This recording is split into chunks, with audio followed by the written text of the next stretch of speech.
If you are watching our video for the first time, then subscribe us and don't forget to press the bell icon.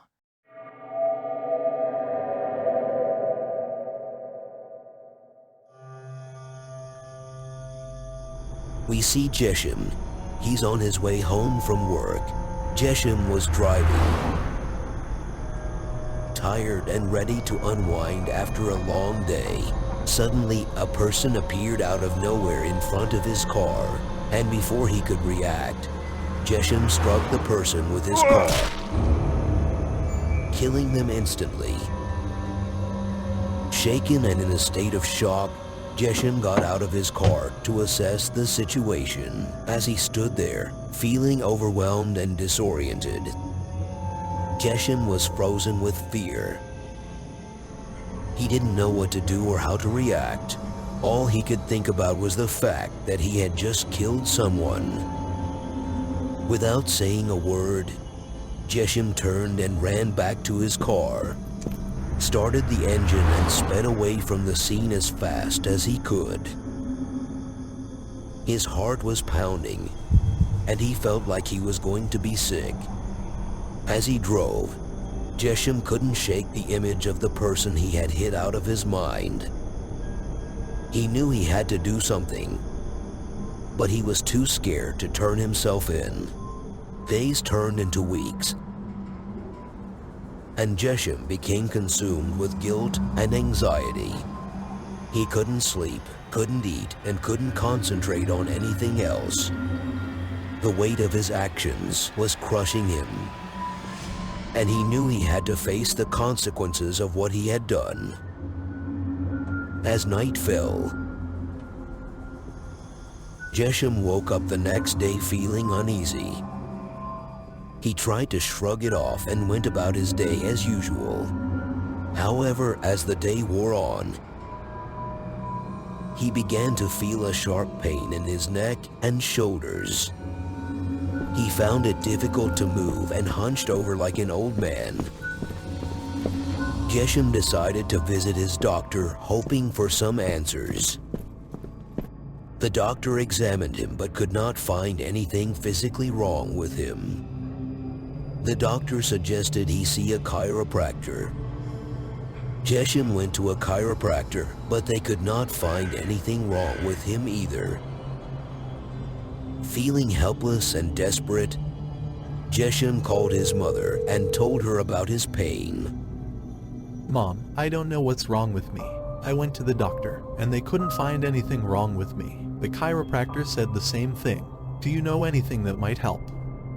Jeshiem asked, Jeshiem, let me tell you a story that my grandmother used to tell me.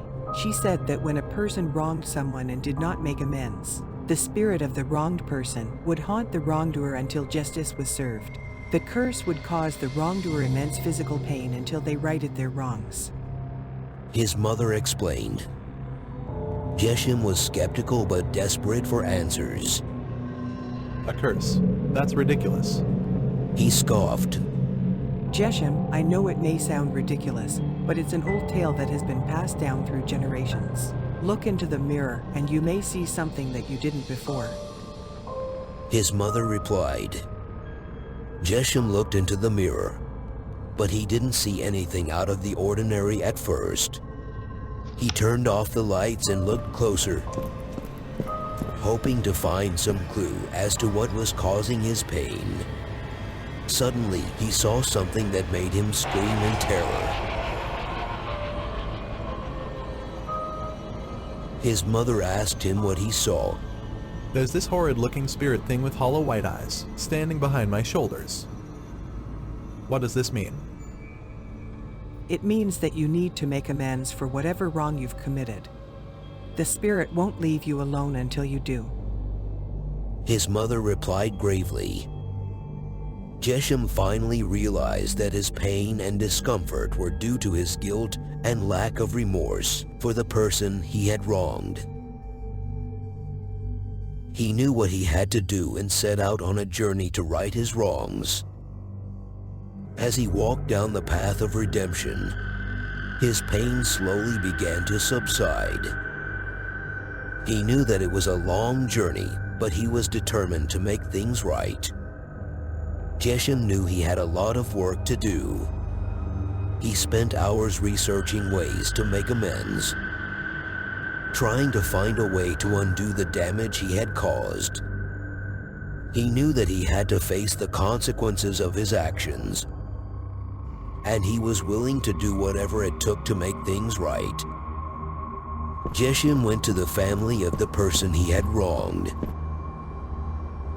and he offered a heartfelt apology.